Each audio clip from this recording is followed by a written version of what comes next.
আমার ৩২ বছর বয়সী দিদি অনেক বছর পর আমাদের বাড়িতে ফিরে এসেছিলেন। তাকে দেখে মনের মধ্যে একটা অদ্ভুত অনুভূতি হল। একসময় সে নিজের পছন্দমতো কাজের খোঁজে অন্য শহরে চলে গিয়েছিল। তখন বাবার সঙ্গে তার বিয়ে নিয়ে বেশ বড়সড় একটা তর্ক হয়েছিল। সেই রাগ আর অভিমানে সে বাড়ি ছেড়ে চলে যায়। দিদির বাড়ি আসার পর থেকে সে সবসময় আমার আশেপাশে ঘোরাঘুরি করত। একদিন সকালে আমি গোসল করে এসে দ্রুত জিন্স পরতে গিয়ে সমস্যায় পড়লাম। জিন্সটি এক জায়গায় আটকে গিয়ে খুব ব্যথা হচ্ছিল। ব্যথার কারণে আমি অসাবধানতাবশত মাকে ডাকতে শুরু করলাম। তবে মা তখন বাড়িতে ছিলেন না। আমার চিৎকার শুনে দিদি দৌড়ে আমার ঘরে এসে উপস্থিত হল। তার পরবর্তী আচরণ আমাকে চমকে দিয়েছিল। আমি লজ্জায় মাথা নিচু করে বললাম, দিদি, আমি নিজেই পারব। কিন্তু তিনি শান্তভাবে বললেন, লজ্জা পেলে সমস্যাটা আরও জটিল হতে পারে। আমাকে সাহায্য করতে দাও। আমি কিছু বললাম না, চোখ বন্ধ করে দাঁড়িয়ে রইলাম। তারপর হঠাৎ আমার দিদি ছিলেন অনেক সুন্দর, গায়ের রং ছিল অনেক ফর্সা। তার বয়স ৩২ হলেও তাকে দেখলে মনে হতো এখনও তার বয়স ১৮। কারণ তিনি তার শরীরের অনেক যত্ন করতেন, যা তাকে অনেক আকর্ষণীয় করে তুলত। জানি না কেন তিনি এখনও বিয়ে করেননি। আমার নাম ঈশান। আমি ১০ম শ্রেণীর ছাত্র। আমার জীবন অন্য সাধারণ শিশুদের মতো ছিল না, কারণ বাবা মা দুজনেই কর্মজীবী। বেশিরভাগ সময় বাড়ি ফাঁকা থাকত, বিশেষ করে দুপুরে স্কুল থেকে ফিরে নিজেকে একা পেতাম। প্রায়ই ভাবতাম যদি কেউ থাকত, যে আমার অপেক্ষায় থাকত, কিন্তু বাস্তবতা ছিল অন্যরকম। একদিন হঠাৎ আমার দিদি প্রিয়া বাড়ি ফিরে এলো। অনেকদিন ধরে সে অন্য শহরে পড়াশোনা এবং চাকরি করছিল। বাড়ি ফেরার পর থেকে সে আমার সঙ্গে সময় কাটাতে শুরু করল। স্কুল থেকে ফিরে দেখতাম সে আমার অপেক্ষায় বসে আছে। আমরা গল্প করতাম, একসঙ্গে খেতাম, সময় কাটাতাম। একদিন আমি বইপত্র গুছাতে গিয়ে সমস্যায় পড়ি। দিদি হেসে এসে বলল, তুমি এত এলোমেলো কেন? সে গুছিয়ে দিয়ে বলল, এভাবে একটু ঠিকঠাক চললে তো ভালো হয়। ধীরে ধীরে আমাদের দিনগুলো সুন্দর হয়ে উঠল। দিদি আমার জীবনের শূন্যতাগুলো পূরণ করল। তার বয়স ৩২ বছর, এখনও বিয়ে হয়নি। বাবা জানালেন সে কিছুদিন আমাদের সঙ্গে থাকবে। এই খবর যেন আমার জীবনে নতুন আলো নিয়ে এলো। অবশেষে আমার পাশে কেউ থাকবে, আমার গল্প শুনবে এবং যত্ন নেবে। বাড়ির দরজা পার হওয়ার সঙ্গে সঙ্গেই দিদি আমাকে দেখে গলা জড়িয়ে ধরল। সে হাসিমুখে বলল, তুই তো অনেক বড় হয়ে গেছিস ঈশান। তার কণ্ঠে এমন একটা মমতা আর ভালোবাসা ছিল, যেন আমি পৃথিবীর সবচেয়ে সুখী মানুষ। ওই মুহূর্তের অনুভূতি আমি কোনো কথায় প্রকাশ করতে পারব না। বাবা দিদির থাকার জন্য আমার ঘরে ব্যবস্থা করলেন। প্রথমে একটু অস্বস্তি লাগলেও, কারণ আমি কখনো আমার ঘর কারোর সঙ্গে ভাগ করিনি। দিদির সঙ্গে ঘর শেয়ার করা আমার জন্য এক অন্যরকম অভিজ্ঞতা হল। আমি খুশি মনে রাজি হয়ে গেলাম। দিদি আসার পর থেকেই আমার জীবনে অনেক পরিবর্তন এলো। দুপুরে স্কুল থেকে বাড়ি ফিরে আমি দেখতে পেতাম দিদি দরজার সামনে আমার জন্য অপেক্ষা করছে। আমি ঘরে ঢুকতেই সে আমার স্কুল ব্যাগটা নিয়ে বলতো, আগে হাত ধুয়ে নে, তারপর খেতে বসবি। তার এই যত্ন আর ভালোবাসা আমার দিনগুলোকে আরও সুন্দর করে তুলেছিল। আমাদের সময়টা কাটত গল্প, হাসিঠাট্টা আর স্মৃতিচারণে। দিদি আমার পড়াশোনা এবং অন্যান্য বিষয়ে আমাকে সাহায্য করত। সে শুধু আমার দিদি নয়, আমার সবচেয়ে ভালো বন্ধুতে পরিণত হয়েছিল। দিদি শুধু আমার খাওয়া দাওয়া দেখাশোনা করত না, আমার পড়াশোনাতেও সাহায্য করত। এমনকি আমার হোমওয়ার্ক করতেও পাশে থাকত। আমি জানতাম দিদি বাড়িতে আসার পেছনে আরেকটি বড় কারণ ছিল। কয়েক মাস আগে আমার থাইরয়েড রোগের সমস্যা ধরা পড়ে। আমার বয়সে এটি খুবই অস্বাভাবিক ছিল এবং আমার জন্য একটি বড় ধাক্কা। এই রোগের চিকিৎসার জন্য আমাকে প্রতিদিন থাইরয়েডের ইনজেকশন নিতে হতো। একজন পুরুষ নার্স প্রতিদিন দুপুরবেলা আমার বাড়িতে এসে আমাকে ইনজেকশন দিত। সে খুব দায়িত্ব নিয়ে তার কাজ করত। যদিও ইনজেকশন নেওয়া আমার জন্য সহজ ছিল না, কিন্তু এটি ছাড়া আমার অন্য কোনো উপায় ছিল না। দিদি বাড়িতে আসার পর থেকেই আমার জীবন অনেক বদলে যায়। সে আমার স্কুল যাওয়া থেকে শুরু করে পড়াশোনার পুরো দায়িত্ব নিজের কাঁধে তুলে নেয়। সকালবেলা সে আমাকে সময়মতো ঘুম থেকে তুলে স্কুলের জন্য তৈরি করত। দুপুরে স্কুল থেকে বাড়ি ফেরার সময় দিদি দরজায় অপেক্ষা করত। ব্যাগটা আমার কাছ থেকে নিয়ে মিষ্টি করে জিজ্ঞেস করত, আজ স্কুল কেমন গেল? তার এই যত্ন এবং ভালোবাসা আমার জীবনের কঠিন সময়গুলোকে অনেক সহজ করে তুলেছিল।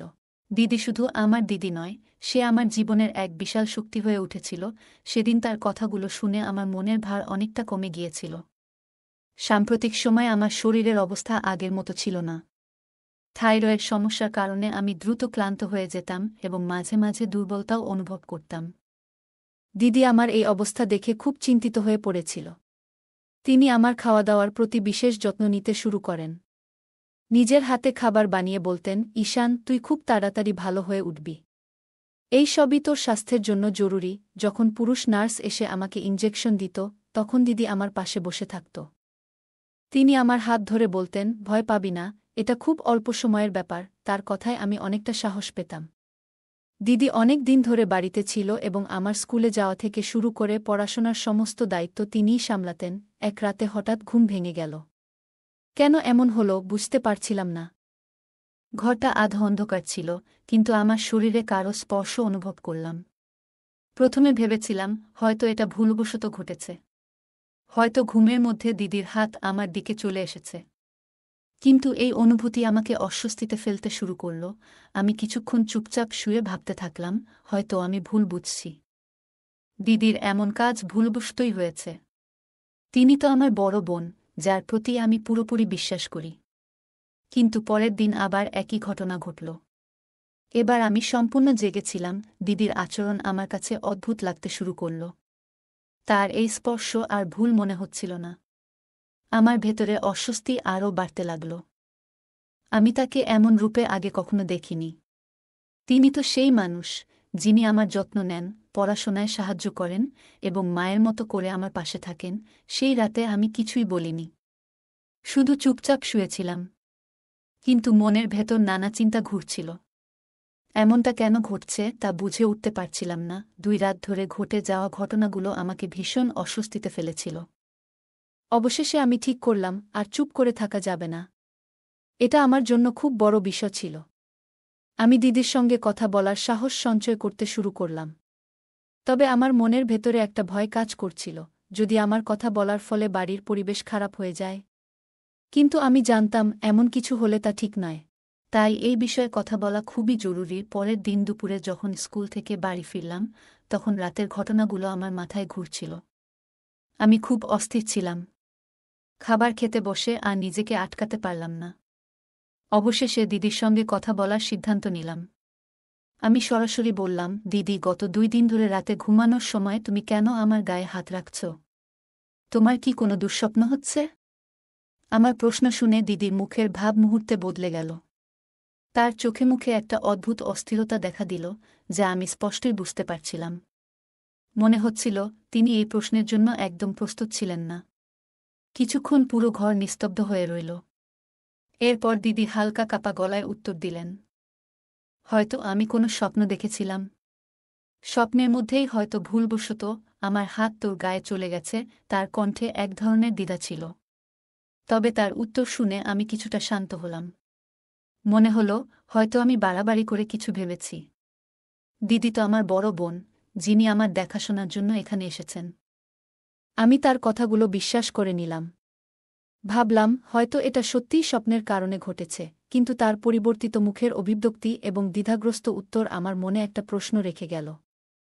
আমি এই বিশ্বাসটি এড়িয়ে যাওয়ার চেষ্টা করলেও আমার ভেতরে একটা অজানা ভয় এবং সন্দেহ ঠিকই রয়ে গেল। সেদিনের পর থেকে আমি দিদির আচরণের প্রতি বেশি নজর দিতে শুরু করলাম। তার কিছু কিছু আচরণ আমার কাছে অদ্ভুত মনে হতে থাকল। সেদিন রাতে অস্বস্তি আমার মনকে গ্রাস করেছিল। রাতে ঘুমানোর কিছু সময় পরেই আমার ঘুম ভেঙে যায়। ঘুমানোর আগে আমি একটু পানি খেয়েছিলাম, হয়তো সেই কারণেই আমার মধ্যরাতে ঘুম ভেঙেছিল। আমি উঠে দেখি দিদি আমার পাশে নেই। প্রথমে ভাবলাম হয়তো বাথরুমে গিয়েছে, কিন্তু ঘরের বাথরুমেও তাকে পেলাম না। তখন ঠিক করলাম ঘর থেকে বেরিয়ে একটু খুঁজে দেখি। ঘরের বাইরে গিয়ে চারদিকে তাকিয়ে দেখি দিদি মায়ের ঘরের দরজার বাইরে দাঁড়িয়ে আছেন। তিনি দরজার ফাঁক দিয়ে ভেতরে কি যেন দেখছিলেন। এটা কেন করছিলেন তা বুঝতে পারছিলাম না। আমি ভেবেছিলাম দিদির কাছে গিয়ে জিজ্ঞেস করব, কিন্তু তার আগেই তিনি আমার ঘরের দিকে ফিরে আসেন। যদি তিনি আমাকে দেখে ফেলতেন তাহলে হয়তো ভাবতেন আমি তাকে অনুসরণ করছি।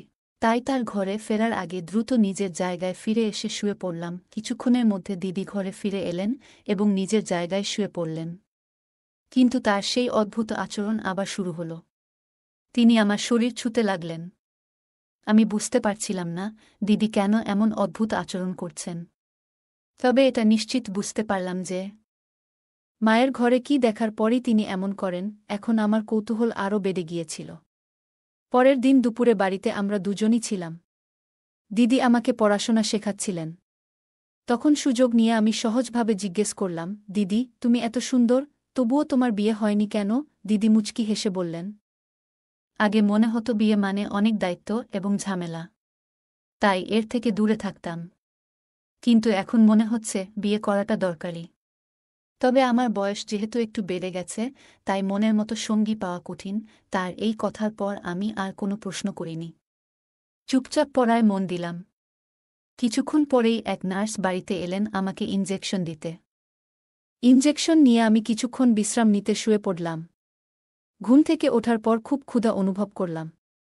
তখন দিদিকে ম্যাগি বানানোর কথা বললাম। তখন দিদি মায়ের ঘরে ছিলেন। আমি ঘরের কাছে গিয়ে দেখলাম দিদি নিজেকে আয়নায় দেখছেন। স্নান সেরে তিনি যেন নিজের 18 বছরের মেয়ে মনে করে দেখতে চেষ্টা করছিলেন। তাকে এমনভাবে আয়নায় নিজের প্রতি মগ্ন হতে দেখে আমি একটু হতবাক হয়েছিলাম। আমি চুপচাপ দাঁড়িয়ে অপেক্ষা করছিলাম যে কখন তিনি নিজের এই মগ্নতা থেকে বেরিয়ে আসবেন। আমি ক্ষুধার্ত ছিলাম, কিন্তু দিদি যেন নিজের এক অদ্ভুত জগতে ছিল। নিজেকে নায়িকা মনে করে আয়নার সামনে বিভিন্ন ভঙ্গিতে দাঁড়িয়েছিলেন। ক্ষুধার তীব্রতায় আমি আর সহ্য করতে পারলাম না। অবশেষে তার ঘরে গেলাম। আমাকে দেখে দিদি হালকা লজ্জা পেলেন এবং একটু হাসলেন। তিনি তখন স্নানের পোশাক পরা অবস্থায় ছিলেন। আমাকে দেখে বললেন, উঠে পড়েছ ঈশান? তাহলে বলো তো, আমি কেমন দেখাচ্ছি? আমি আসলে ক্ষুধার জন্য তার কাছে গিয়েছিলাম। কিন্তু দিদি যেন আমার মুখ থেকে নিজের প্রশংসা শোনার জন্যই অপেক্ষা করছিলেন। হঠাৎ তিনি আমার হাত ধরে আমাকে আয়নার সামনে নিয়ে গেলেন। এক হাত আমার গলায় রেখে পেছনে দাঁড়িয়ে বললেন, ঈশান, তোমার কি মনে হয় আমার কি এখনো বিয়ে করা উচিত? দিদির এমন প্রশ্নে আমি কি বলবো বুঝতে পারছিলাম না। আমি বললাম, দিদি, বিয়ে করার সিদ্ধান্ত পুরোপুরি তোমার ব্যক্তিগত বিষয়। আমি এ নিয়ে কিছু বলতে পারব না। আসলে আমি এখানে এসেছি কারণ খুব ক্ষুধা লেগেছে। তুমি কি আমার জন্য ম্যাগি বানাতে পারবে? আমার কথা শুনে দিদি হেসে বললেন, আমি ভেবেছিলাম তুমি বড় হয়ে গেছ, কিন্তু এখনও ছোটদের মতো আচরণ করছো। ঠিক আছে, তোমাকে বড় হওয়ার দায়িত্ব আমিই নিলাম। তুমি এখানে বসো, আমি প্রস্তুত হয়ে আসছি। আমি সেই ঘর থেকে বেরিয়ে এলাম। কিছুক্ষণ পর তিনি আমার জন্য ম্যাগি বানিয়ে আনলেন। সেই রাতেই আমি সিদ্ধান্ত নিলাম, মায়ের ঘরে ঠিক কী হচ্ছে তা জানার জন্য আমাকে সেখানে নজর রাখতে হবে। রাতে শোয়ার পর কিছুক্ষণ ঘুমের ভান করলাম। তারপর হঠাৎই বকবক করতে শুরু করলাম, পানি কোথায়? খুব পিপাসা লেগেছে। এমনটা করছিলাম যেন দিদি বুঝতে পারে আমি সত্যিই পানি খুঁজছি। ঘরে পানি না পেয়ে আমি বললাম, মনে হচ্ছে কিচেন থেকে পানি আনতে হবে। সবকিছু আমি ইচ্ছে করেই করছিলাম, কারণ আমি নিশ্চিত ছিলাম দিদি জেগে আছেন। তার আচরণ বুঝতে আমার এই পরিকল্পনা ছিল। আমি বুঝতে চেয়েছিলাম দিদির মনে আসলে কি চলছে। রাতের সময় পানি খুঁজতে ঘর থেকে বেরোলাম। তবে রান্নাঘরের দিকে না গিয়ে আমি মায়ের ঘরের দিকে পা বাড়ালাম। দরজাটা সামান্য খোলা ছিল। আমি ভেতরে উকি দিয়ে যা দেখলাম তাতে কিছু বিষয় স্পষ্ট হয়ে গেল। মা আর বাবা একসঙ্গে বসেছিলেন। বাবা মাকে আলতো করে কাছে টেনে নিচ্ছিলেন। এই দৃশ্য দেখে আমার মনের মধ্যে কিছু চিন্তা পরিষ্কার হতে শুরু করল। আমি তখন চুপচাপ নিজের ঘরে ফিরে এলাম। ঘরে এসে দেখলাম দিদি আগের মতোই শুয়ে আছে। তবে আমি নিশ্চিত ছিলাম সে ঘুমিয়ে নেই। তার মনেও নিশ্চয়ই কিছু চলছিল। আমি ঠিক করলাম এই বিষয়টি দিদির সঙ্গে কথা বলতে হবে। অনেক দিন ধরে যা চলছে তা আমাকে মানসিকভাবে খুবই অস্বস্তিতে ফেলেছিল। সেই রাতে আমি ঘুমাতে পারলাম না। বারবার মাথায় ঘুরছিল দিদির অদ্ভুত আচরণ আর মায়ের ঘরে দেখা সেই দৃশ্য। এরপর 3 দিন কেটে গেল। আমার গ্রীষ্মের ছুটি শুরু হতে চলেছে। মা বাবা ছুটির জন্য একটি ভ্রমণের পরিকল্পনা করলেন। তবে সেই ভ্রমণ ছিল শুধু তাদের জন্য। তারা বললেন, আমার সামনে বোর্ড পরীক্ষা রয়েছে। এই সময়টা পড়াশোনার জন্য কাজে লাগানো উচিত। আমি অনেক বুঝিয়েও তাদের সঙ্গে যেতে রাজি করাতে পারলাম না। মা বাবা বললেন, ঈশান, এই সময়টা তোমার জন্য খুব গুরুত্বপূর্ণ, তোমার পড়াশোনায় মনোযোগ দেওয়া উচিত। 3 দিন পর আমার ছুটি শুরু হতেই মা বাবা তাদের ভ্রমণে বেরিয়ে গেলেন। বাড়িতে আমি আর দিদি একাই রয়ে গেলাম। মা বাবা চলে যাওয়ার পর দিদি কিছুটা উদাসীন হয়ে পড়ল। আমি তার পাশে গিয়ে বসে হাসতে হাসতে বললাম, দিদি, এখন তো তোমারও বিয়ে করার ইচ্ছে হচ্ছে, তাই না? এখানে এসে মা বাবাকে একসঙ্গে দেখে নিশ্চয়ই মনে হয় তোমারও এমন একজন থাকা উচিত যে তোমাকে ভালোবাসবে। আমার কথা শুনে দিদির চোখে পানি চলে এলো। সে কান্নার মধ্যে বলল, ঈশান, তুমি সত্যিই আমার মনের কথা বুঝে ফেলেছ। এরপর সে তার মনের কথা বলতে শুরু করল। সেদিন সকালে দিদি হঠাৎ আমাকে জড়িয়ে ধরে বলল, তুমি তো অনেক বড় হয়ে গেছ। আমি এতদিন ভেবেছিলাম তুমি এখনো ছোটই আছো। কিন্তু তোমার কথাগুলো শুনে মনে হলো তুমি এখন সত্যিই একজন পরিপক্ক মানুষ। তারপর দিদি বলল, তোমার কি সত্যিই মনে হয় এই বয়সে আমাকে কেউ পছন্দ করতে পারে? দিদির এই প্রশ্নের কোনো উত্তর আমার কাছে ছিল না। তবে সেই দিনের পর থেকে দিদির আচরণে এক আশ্চর্য পরিবর্তন দেখা দিল। দিদি মায়ের কিছু স্টাইলিশ পোশাক পরতে শুরু করলেন। দিদিকে ওই রকম পোশাকে দেখলে আমারও চোখ আটকে যেত। বিশেষ করে যখন তিনি মেকআপ করে সেজেগুজে আসতেন, তখন তিনি আমার কাছ থেকে প্রশংসা শোনার জন্য অপেক্ষা করতেন। শুধু তাই নয়, মাঝে মাঝে আমার সঙ্গে ছবি তুলতে চাইতেন এবং ইচ্ছাকৃতভাবে আমার কাছাকাছি থাকতেন। তার আচরণ আমার মনে কিছুটা অস্বস্তি তৈরি করেছিল। তবে আমি কিছু বলিনি। একদিন সকালে আমি গোসল করে এসে দ্রুত জিন্স পরতে গিয়ে সমস্যায় পড়লাম। জিন্সটি এক জায়গায় আটকে গিয়ে খুব ব্যথা হচ্ছিল। ব্যথার কারণে আমি অসাবধানতাবশত মাকে ডাকতে শুরু করলাম। তবে মা তখন বাড়িতে ছিলেন না। আমার চিৎকার শুনে দিদি দৌড়ে আমার ঘরে এসে উপস্থিত হল। তার পরবর্তী আচরণ আমাকে চমকে দিয়েছিল। তিনি আমাকে জিজ্ঞাসা করলেন, কি হয়েছে ঈশান? আমি সবকিছু খুলে বললাম। তিনি হেসে বললেন, তোমার মাও বাড়িতে নেই, তাই তোমার সমস্যা মেটাতে এখন আমাকেই এগিয়ে আসতে হবে। আমি লজ্জায় মাথা নিচু করে বললাম, দিদি, আমি নিজেই পারব। কিন্তু তিনি শান্তভাবে বললেন, লজ্জা পেলে সমস্যাটা আরও জটিল হতে পারে। আমাকে সাহায্য করতে দাও। আমি কিছু বললাম না, চোখ বন্ধ করে দাঁড়িয়ে রইলাম। কয়েক মিনিটের মধ্যেই তিনি সমস্যার সমাধান করে দিলেন, আর আমি স্বস্তি পেলাম। তবে ওই ঘটনার পর দিদির আচরণে এক ধরনের পরিবর্তন দেখা গেল। তিনি বললেন, ঈশান, আমি সবসময় তোমাকে ছোট মনে করতাম, কিন্তু এখন বুঝতে পারছি তুমি অনেক বড় হয়ে গেছ। তার কথায় আমি একটু অপ্রস্তুত হয়ে গেলাম। সেদিন সন্ধ্যায় দিদি বললেন, মা বাড়ি না ফেরা পর্যন্ত আমি তোমার দায়িত্ব নিচ্ছি। আমি লজ্জায় না বলতে চেয়েছিলাম, কিন্তু তিনি জোর দিয়ে বললেন, তোমার ভুল যাতে আর না হয় সেটা দেখা আমার দায়িত্ব। পরের দিন দুপুরে যখন আমি ঘুমাচ্ছিলাম না, টিভি চালিয়ে বসেছিলাম। হঠাৎ টিভির আওয়াজ শুনে দিদি মায়ের ঘর থেকে বেরিয়ে এলেন। তার অভিব্যক্তি দেখে মনে হল তিনি আমার প্রতি আরও খেয়াল রাখার সিদ্ধান্ত নিয়েছেন। তিনি সেদিন মায়ের একটি স্টাইলিশ পোশাক পরেছিলেন এবং তার চলাফেরায় কিছুটা ভিন্নতা লক্ষ্য করলাম। একদিন দিদি বললেন, ঈশান, আজ তোমার জন্য আমি বিশেষ করে পানিপুরি বানিয়েছি। আমি হেসে বললাম, ঠিক আছে, আনো। দিদি কিচেনে যাওয়ার আগে টিভি বন্ধ করে দিলেন। তবে আশ্চর্যজনকভাবে তিনি আমাকে হলের পরিবর্তে আমার ঘরে নিয়ে গেলেন। সেখানে আমাকে বিছানায় বসিয়ে নিজের হাতে পানিপুরি খাওয়াতে শুরু করলেন। পানিপুরি খাওয়ানোর সময় দিদি বারবার আমার চুলে হাত বুলিয়ে বলছিলেন, তুমি অনেক বুদ্ধিমান হয়ে গেছ, এখন তো অনেক বড়ও হয়ে গেছ। তার পারফিউমের গন্ধ পুরো ঘরে ছড়িয়ে পড়েছিল। কিছুক্ষণ পর আমার চোখ ভারী হয়ে এলো এবং আমি ঘুমিয়ে পড়লাম। যখন ঘুম ভাঙল, তখন মাথাটা ভারী লাগছিল। আমি ধীরে ধীরে উঠে বসলাম। কিছু সময় পর দিদি ঘরে ঢুকে এক অদ্ভুত হাসি নিয়ে বললেন, ঈশান, তুমি জানো না তুমি আমার জীবনে কত আনন্দ নিয়ে এসেছ। আমি তার কথা ঠিকমতো বুঝতে পারছিলাম না, শুধু মাথা নেড়ে সাড়া দিলাম। এরপর দিদি বললেন, ফ্রেশ হয়ে এসো, আমরা অনেক মজা করব। ফ্রেশ হয়ে যখন ঘর থেকে বের হলাম, তখন দেখলাম দিদি আমার পছন্দের গান চালিয়েছেন। সাধারণত তিনি ড্যান্স বা ডিজে গান একেবারেই পছন্দ করতেন না, কিন্তু সেদিন তিনি নিজেই আমার হাত ধরে বললেন, চলো নাচি। আমাকে ড্যান্স শেখাতে শেখাতে দিদি বললেন, তোমার সাথে আজ এত মজা হচ্ছে, মনে হচ্ছে দিনগুলো খুব সুন্দর হয়ে গেছে। দিন যেতে লাগলো এবং আমি বুঝতে পারছিলাম না কেন দিদি এত খুশি থাকছেন। তবে প্রতিদিন দুপুরে ঘুম থেকে ওঠার পর শরীরটা ক্লান্ত লাগত। আমি যখনই জিজ্ঞাসা করতাম, দিদি মুচকি হেসে বলতেন, তুমি আমাকে আজও অনেক খুশি করেছ। আমি বুঝতে পারছিলাম না কিভাবে আমি তাকে খুশি করছি। তবে আস্তে আস্তে তার সাথে কাটানোর সময় আমাকে ভালো লাগতে শুরু করল। শুরুতে কিছুটা অস্বস্তি থাকলেও ধীরে ধীরে আমি দিদির আচরণে অভ্যস্ত হয়ে পড়লাম। আমাদের সম্পর্কের মধ্যে এক ধরনের নতুনত্ব আসতে লাগল। কিন্তু এই পরিবর্তন কোথায় গিয়ে দাঁড়াবে তা তখনও আমি বুঝতে পারিনি। আমার জীবনে এমন একটি ঘটনা ঘটেছিল যা আমাকে এবং আমার পরিবারকে পুরোপুরি হতবাক করে দিয়েছিল। হঠাৎ করেই আমার শরীরে কিছু পরিবর্তন অনুভব করতে শুরু করলাম। মাথা ঘোরা, দুর্বলতা, এসব অনুভূতি ক্রমশ বাড়তে লাগল। বাড়ির লোকজন আমাকে তৎক্ষণাৎ হাসপাতালে নিয়ে গেল। যখন আমার চোখ খুলল, তখন বুঝতে পারলাম আমি প্রায় 1 মাস ধরে আইসিইউতে ছিলাম। এই 1 মাস ছিল আমার জীবনের সবচেয়ে অজানা এবং জটিল সময়। ডাক্তাররা জানালেন আমার অসুস্থতার কারণ একটি বিরল মানসিক সমস্যা। তারা আরও বললেন আমি বাস্তবতা থেকে নিজেকে দূরে সরিয়ে আমার কল্পনার একটি পৃথক জগৎ তৈরি করেছিলাম। ডাক্তাররা আমার বাবা মায়ের সঙ্গে কথা বলে তাদের জানালেন আপনারা নিজেদের কাজে এতটাই ব্যস্ত ছিলেন যে ছেলের মানসিক এবং আবেগগত অবস্থার দিকে সঠিক সময়ে নজর দিতে পারেননি।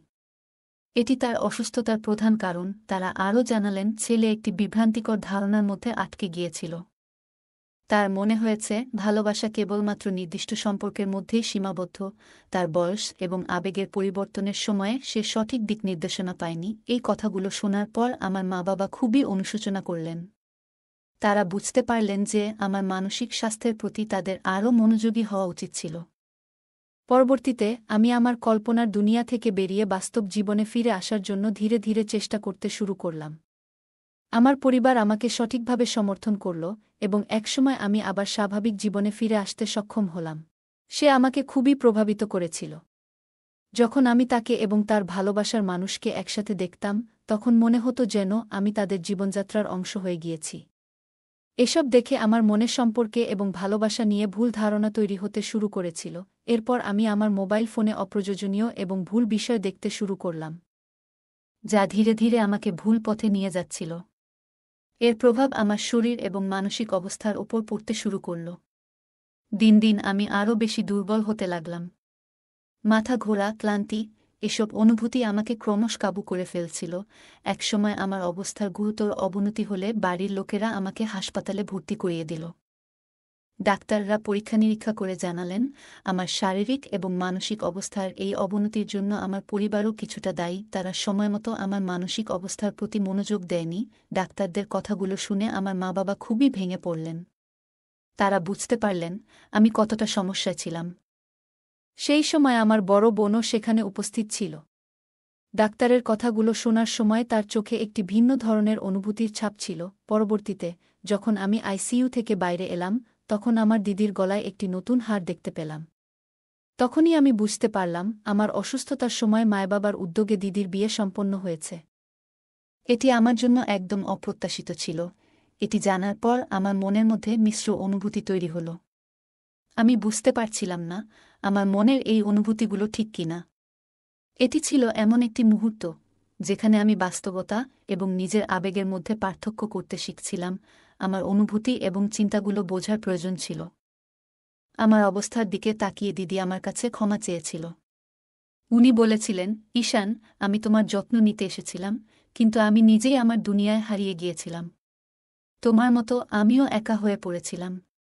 তোমার মাধ্যমেই আমার পরিচয় হয়েছিল সেই ব্যক্তির সাথে এবং ধীরে ধীরে আমাদের মধ্যে প্রেমের সম্পর্ক তৈরি হয়।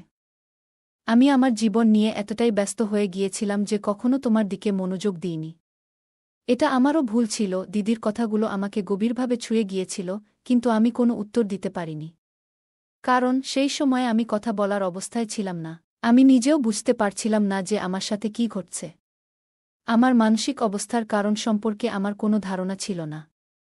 পুরো ব্যাপারটাই আমার জন্য এক বিশাল ধাঁধা হয়ে দাঁড়িয়েছিল। যখন আমার অসুস্থতার বিষয়টি স্পষ্ট হল, তখন মা-বাবা সিদ্ধান্ত নিলেন যে এবার তারা নিজেরাই আমার যত্ন নেবেন। সেই দিন থেকে তারা আমার সাথে কথা বলা শুরু করলেন এবং ধীরে ধীরে আমি অনুভব করতে লাগলাম যে ভালোবাসা শুধু প্রেমিক-প্রেমিকার সম্পর্ক নয়। এটি মা-বাবা ও সন্তানের মধ্যেও গভীরভাবে বিদ্যমান। মা-বাবা আমাকে বুঝিয়েছিলেন যে পরিবারের উপস্থিতি এবং যত্ন সন্তানের জন্য কতটা গুরুত্বপূর্ণ। তারা আমার সাথে আরও বেশি সময় কাটাতে লাগলেন এবং আমার অনুভূতিগুলো বোঝার চেষ্টা করলেন। ধীরে ধীরে আমি বুঝতে পারলাম যে সন্তানেরা তাদের মা-বাবার কাছ থেকে যে ভালোবাসা এবং মনোযোগ পায় তা অন্য কোনো সম্পর্ক থেকে সম্ভব নয়। আমি বুঝতে পারলাম যে যেকোনো সম্পর্কের শক্তি এবং সৌন্দর্য তার মধ্যে থাকা বিশ্বাস এবং বোঝাপড়ার উপর নির্ভর করে। মা-বাবা আমাকে শিখিয়েছেন যে আমাদের কখনোই আমাদের সন্তানদের একা ফেলে রাখা উচিত নয়। তাদের মানসিক এবং আবেগত স্বাস্থ্যের যত্ন নেওয়া আমাদের জন্য সবচেয়ে গুরুত্বপূর্ণ। আজকের দিনে অনেক মা-বাবা আমরা ক্যারিয়ারের চাপে প্রায়ই সন্তানদের অনুভূতি ও প্রয়োজন উপেক্ষা করি, যা তাদের মানসিক স্বাস্থ্যে গভীর প্রভাব ফেলে। একাকিত্ব, বিষণ্ণতা এবং মানসিক সমস্যার শিকার হয় তারা। সন্তানদের সুস্থ ও সুখী রাখতে হলে তাদের সঙ্গে বন্ধুর মতো আচরণ করা, মনের কথা শোনা এবং মাঝে মাঝে ঘুরতে নিয়ে যাওয়া জরুরি। ছোট ছোট কাজ তাদের মানসিক শান্তি ও সুখ এনে দেয়। তাদের সঙ্গে সময় কাটানো, ভালোবাসা প্রদর্শন এবং মজবুত সম্পর্ক গড়ে তোলা তাদের মানসিক ও শারীরিক বিকাশের জন্য গুরুত্বপূর্ণ। মা-বাবার সমর্থন সন্তানদের জীবনের চ্যালেঞ্জ মোকাবিলায় শক্তি যোগায়। তাই তাদের মানসিক স্বাস্থ্য ও সুখ আমাদের প্রথম অগ্রাধিকার হওয়া উচিত। বন্ধুরা, এই ছিল আজকের আমাদের ছোট্ট গল্প। কেমন লাগল আপনাদের? কমেন্টে জানাতে ভুলবেন না। যদি ভালো লেগে থাকে তাহলে অবশ্যই লাইক করুন এবং আপনার বন্ধুদের সাথে শেয়ার করুন। এরকম আরও সুন্দর গল্পের জন্য আমাদের চ্যানেলটি সাবস্ক্রাইব করুন এবং বেল আইকন চাপতে ভুলবেন না, যাতে আমাদের প্রতিটি নতুন গল্প আপনি মিস না করেন। ধন্যবাদ।